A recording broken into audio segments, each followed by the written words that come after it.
Nice to see you too. Now, you have said in a preview of this plan that there is no clear exit strategy for stopping the flow of taxpayer money. Some economists say that the White House is going to need another $400. What is your reaction to the details as laid out today by Treasury? Well, I'm trying to be very hopeful, Andrea. Now, remember, so far, the United States taxpayers have put up about $400 billion trying to get these toxic assets off the balance sheets of these big banks, and nothing has worked.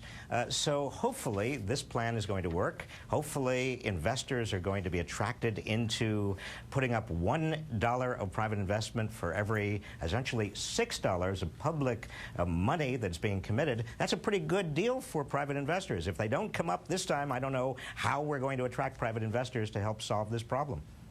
Of course, in meetings that they had on Sunday, a lot of them are very concerned about the House legislation.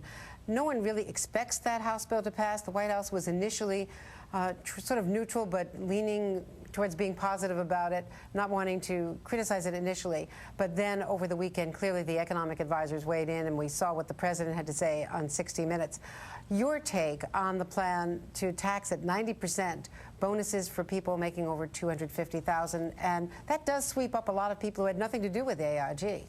Well, that's true, Andrea. I think it reflects a deep-seated public concern and anxiety not only about the whole bailout plan, but also about the whole idea of giving money to Wall Street, in some cases the same banks, in some cases the same individuals, indirectly, who were responsible for creating the mess in the first place. I mean, the public doesn't quite get it, doesn't understand.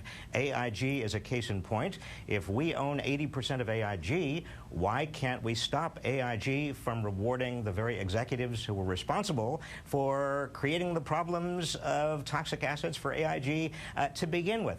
You see, I think that's at the core of the Obama administration's challenge in terms of explaining to the public why we need Wall Street. In some cases, the very investors on Wall Street that got us into this problem in order to help get us out of the problem. And until the Obama administration explains that very, very clearly, until the public gets it, there's going to be continuous public concern that may spark another AIG bonus crisis, may spark another spurt of populist anger. And that's exactly what the investors are worried about. I mean, the investors, hedge funds, private equity managers, they say, we don't want to be subjected down the road to the same sort of uncertainty and populist rage that the AIG executives were subjected to. Well, thank you very much, Robert Reich.